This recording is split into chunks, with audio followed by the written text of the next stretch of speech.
Hello, good people. It's great to be back with you for part 3 of my series on encounters with the personal God.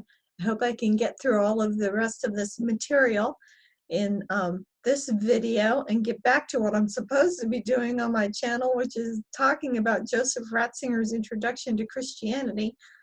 I keep getting distracted by John Vervaeke and all the great conversations he's having, so it's his fault that I'm delaying on the Ratzinger book, but I hope to get back to it shortly. Okay, so I said in my last video that I wanted to talk about adding to John Vervaeke's list of the ways of knowing another way, possible way of knowing. I want to see what he thinks about my suggestion for this. And so let's kind of get into that. I want to talk to you about a particular scenario. Just imagine this in your mind, and you may have actually seen something like this happen. So we've got a little child around 3 years old, and so we'll say it's a little girl, and she is being taught to set the table. And she's got the knife and the fork and the spoon, and she's getting ready to put the knife and fork and spoon in the right position by the plate like her mom has shown her, and she says, she picks up the knife and she goes, "Daddy," and she picks up the fork and she goes, "Mommy," and then she picks up the spoon and she says, "Baby." Okay, now here's what I want to ask you. What kind of knowledge is the child expressing, or what kind of knowing is the child expressing by saying this about the silverware? You might say, well, she's just using her imagination. And I think not. I think there's something more going on here. You might say, I mean, I think if it was just her imagination, she could just as well say she would pick up the knife and go, "It's a tree," and she'd pick up the fork and go, "It's a rabbit," and she'd pick up the spoon and go, "It's a butterfly." But you won't find her ever doing that, okay? She's going to say this particular kind of thing. And you might say, well, it's based on the size. You know, her dad is big and her mom is big, but not as big as the daddy, and she's small, or her baby brother is small, and so she goes, "Daddy, mommy, baby," based on the size. But she will do the same thing with 3 little blocks that are the same size. She'll still create this little family scenario out of the blocks. Why is she doing this? That's what I want to explore. Now, I want to tell you about an experience that happened with my daughters. 2 of my daughters, my 2 youngest daughters, were born 20 months apart. Now, when children are born less than 2 years apart, people will joke and they'll even call them Catholic twins or Irish twins, all right?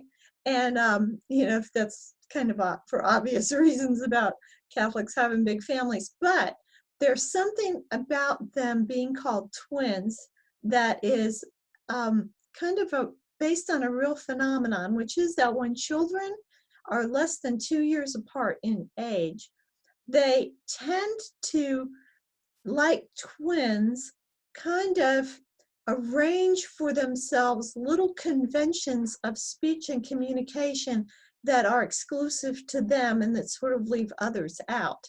And so I saw this with my 2 little girls. And one day we were driving in the car, and while I was driving, they were in the back seat. But we were talking about something that was happening out on the street. There was a dog out on the street or in some yard, and they were talking about the dog, and they were calling the dog he. And being the adult and observing and knowing more about animals, I said, "I think that dog is a she. That's a female dog." And one of my little girls piped up from the back seat and said, "No, all dogs are boys and all cats are girls."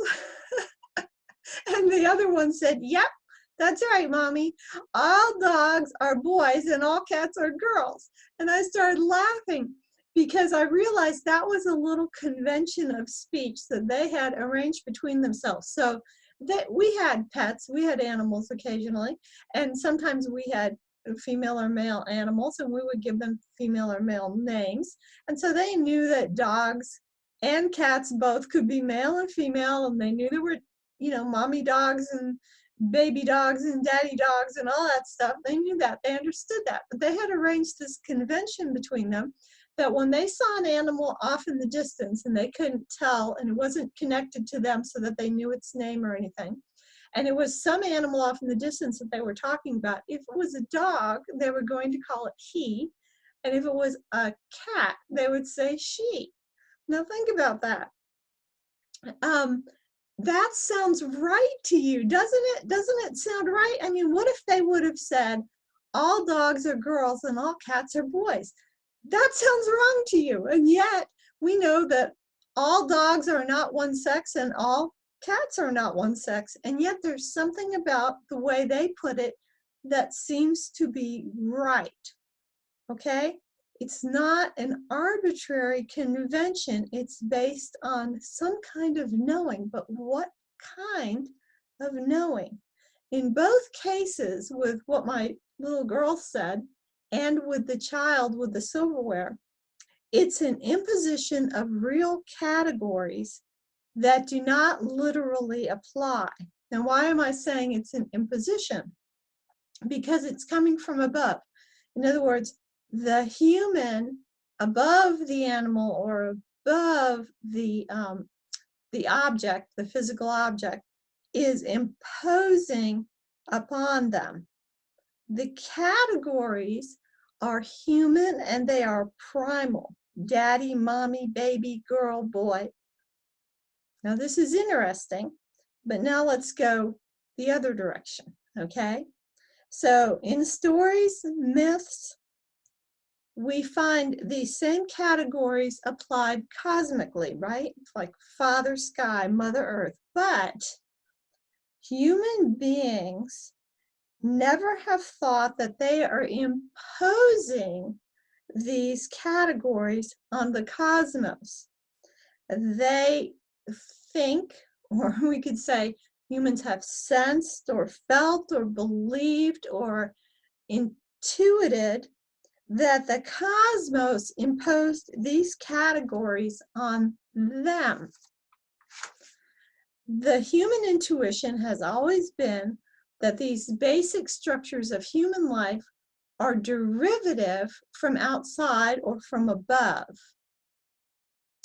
Ephesians 3:15 says that the Father in heaven is the source of fatherhood, or the one from whom all families take their name. So heaven is the source of fatherhood and family in the human realm. It's derived. The human is derived from above.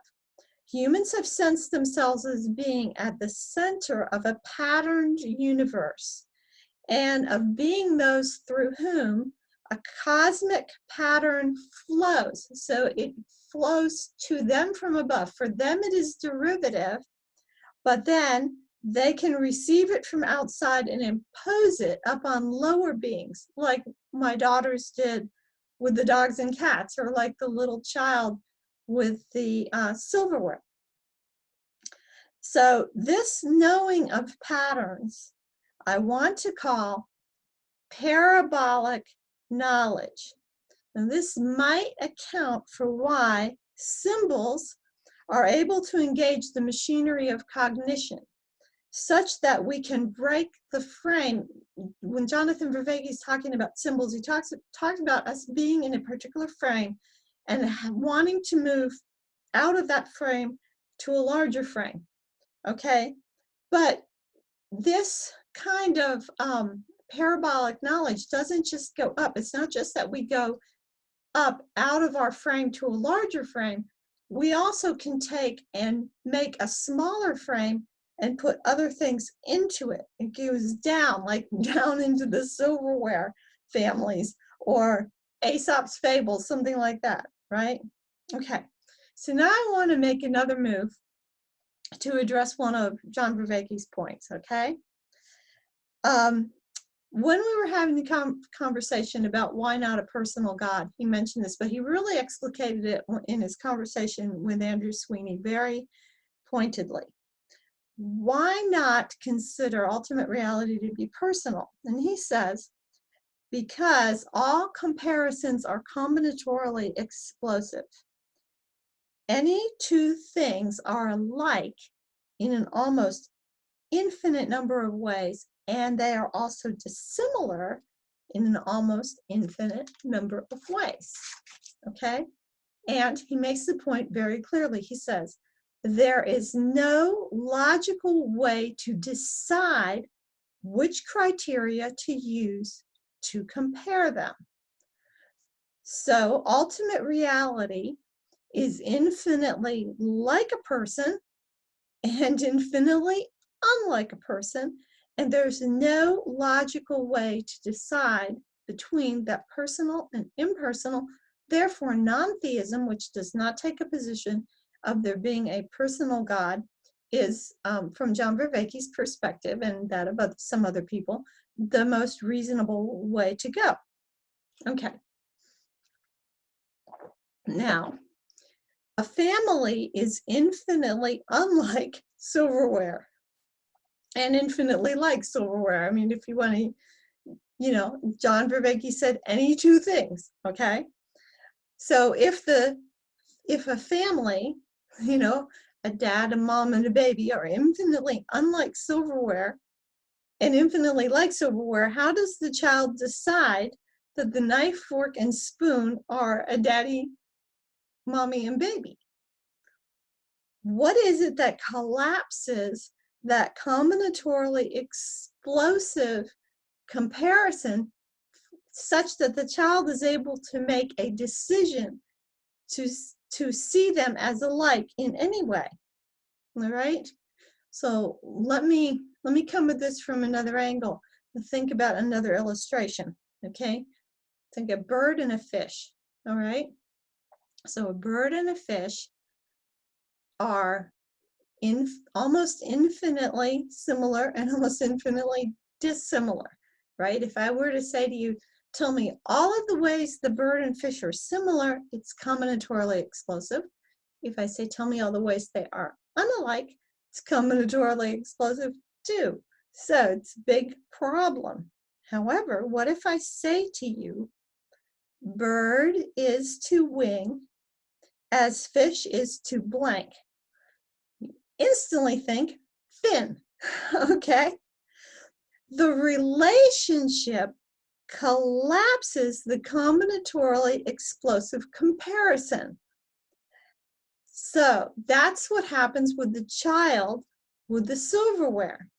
It's the child imposes a relationship on the silverware, the relationship of daddy, mommy, and child. And that collapses the combinatorially explosive similarity and dissimilarity such that the child is able to make a decision. My daughters impose the same intuitive knowledge of relationships between the females and males, or the feminine and masculine, when they did that thing with the dogs and the cats. Okay, so let's take this up to the question about ultimate reality.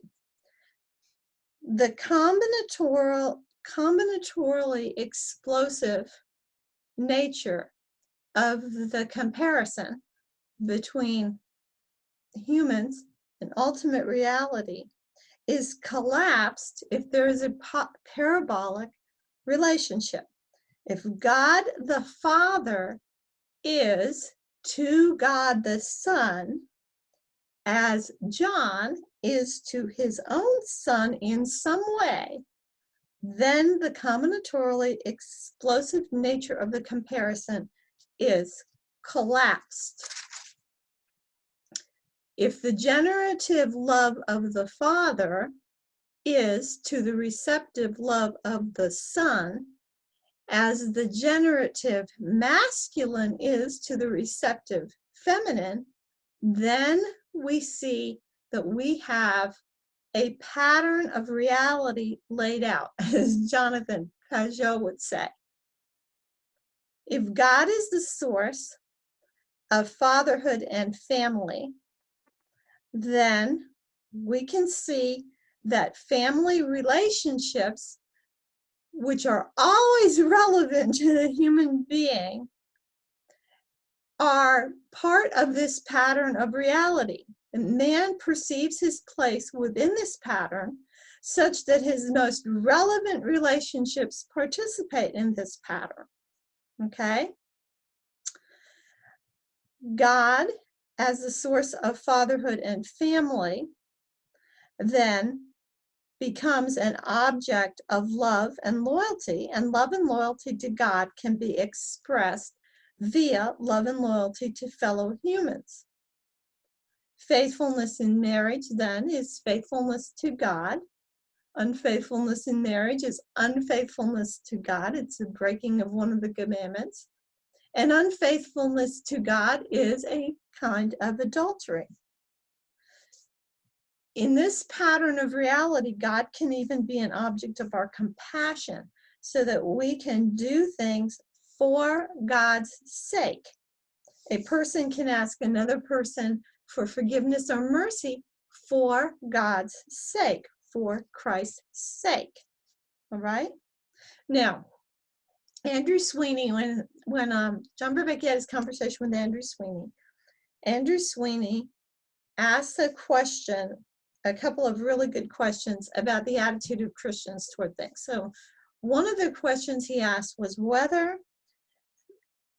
theists can acknowledge that non-theism is just as good as theism. All right. Well, you know, the question is not, can theists acknowledge that non-theists are just as good as theists?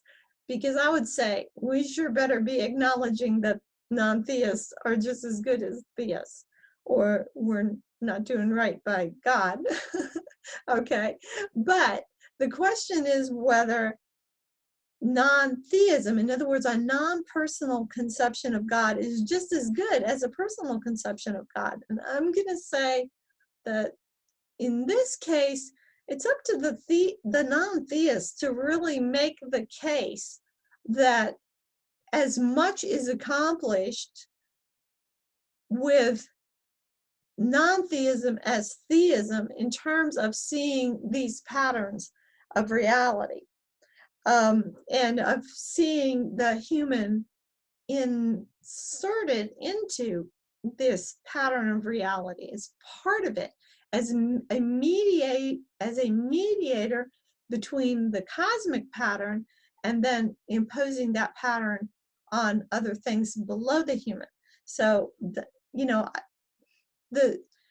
it's up to the non-theist to, I think, to make that case. I think the usefulness of the personal theism is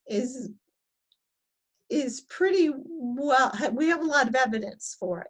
And I've not seen evidence for the usefulness in the same way of a non-theistic approach to ultimate reality. And in fact, in many of the not ostensibly non-theistic religions, there still is devotion to gods, as I mentioned to John Beveke in one of our previous conversations.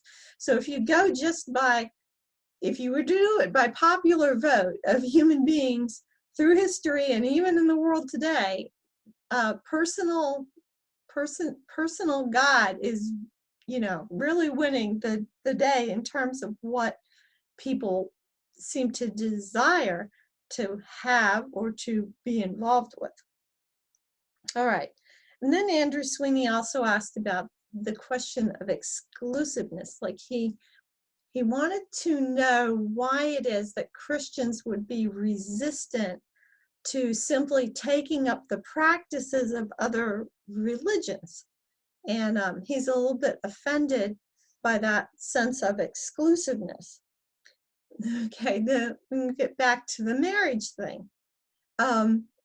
and to loyalty. So if you have a relationship with a personal God and you have a sense of loyalty to that God, you can understand why for someone to suggest that you leave from that relationship and go off and do something else feels to the theist a little bit like the suggestion that you go off and have an affair with some other person other than your spouse. You see how that kind of pattern follows all the way through, right?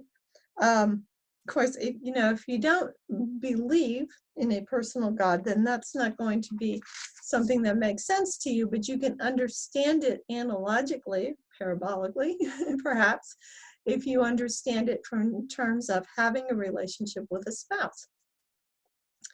Another point that John VanderKlay has made is that when people have transcendent experiences or, mushroom experiences or DMT or something, they may have some sort of transcendent experience and they may say something like, now I know there's a God, or now I know there's no God. So he says, that's ambivalent. And I agree, that is ambivalent. One of the problems, though, is a problem of definition. In other words, if someone says that they come back from an experience and they say, now I know there's no God, what they're saying is, maybe I used to think there was God, but what's that definition they have of God? In other words, to reject a particular definition of God is not necessarily the same as rejecting God. And we get into this problem of, sometimes an atheist will say something to a Christian. They'll say, well, I don't believe in a God, blah, blah, blah, blah. And the Christian will come back and go, it's not the God I believe in either. I don't believe in that same God you don't believe in. I don't believe in either. So sometimes we get into a definitional problem. This was really elaborated a lot in Paul VanderKlay's video I saw today with the Catholic theologian talking about people's conception of God and how highly variable it can be. But what I want to do is come at it from this angle and use these expressions. Think about this for a minute. Suppose that I say, I believe in marriage. Now, if I say I believe in marriage, I'm not making a propositional statement, okay? I'm not making a propositional statement that there is a thing out there, something called marriage that I think exists. I'm obviously saying something very different if I say I believe in marriage. What if I say I believe in my marriage? If I say I believe in my marriage, I'm also not saying I believe that there is a document in a file in my house which is a marriage license for me and my husband. That is not what I'm saying. If I say I believe in my husband, I'm not merely saying I believe that there is a man living in this house that I am married to. That's not what I'm saying. If I say to my husband, I believe in you, I'm not saying, don't worry, I do think you exist. Or I might even say to my husband, believe in yourself. I'm not saying I'm trying to disabuse him of his idea that he doesn't exist, okay? But I can't say I believe in my marriage unless I can say I believe in marriage. In other words, if I don't believe in marriage writ large, I can't say I believe in my marriage. I can't say I believe in my husband unless I have a relationship with him that is defined by belief in marriage writ large and in my marriage, right? So you can see these are nested patterns of reality. And it is for the purpose of showing us parabolically the nested patterns of reality that the Bible has the stories and structures it has. So I agree with John VanderKlay and with other thinkers that turning these stories into mere propositions is a great loss and is a kind of disconnection with wisdom from the past. Reconnecting with them through such things as the work of Jordan Peterson, Jonathan Pageau, through the Christian liturgy, etc., can help to get us back on track, and it's already happening. So I'm saying that in order to kind of answer John Vervaeke's questions about whether Christianity has the resources to address the meaning crisis. I certainly do believe that it does. Meanwhile, Christianity, and before it, the faith of Israel, is founded upon encounters with the personal God. And I would say that for those of us who believe themselves to have a relationship with this personal God, that our challenge is to live and to relate to those who do not believe in him in such a way that we are recommending him to all others. So that's my thought on that. That wraps it up, and I'll be very interested to know what John Vervaeke thinks about my proposal for a fifth way of knowing: parabolic knowledge. All right, that's it, folks. And until we are together again, treat yourself as though you are someone you are responsible for helping, because you are responsible. So am I. And together we are making the world. Bye for now. Thanks so much for watching.